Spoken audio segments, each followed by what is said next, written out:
How to hide Reels option on Facebook. In this video, I will guide you step by step on how you can hide Reels option on Facebook. The first thing you want to do is launch open the Facebook app.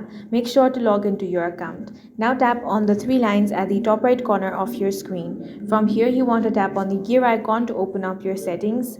Now scroll down. Here you will find the option of tab bar under preferences. Select that. Now tap on customize the bar option.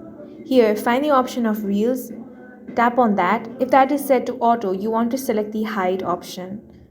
Once that is done, tap on gaming, and here as well you want to tap on the hide option. Once that is done, head back. Now completely close the Facebook app, then launch it open. And here you will no longer find the Reels option. That's all for this video. If you found it useful, make sure to hit the like button and subscribe for more videos like this.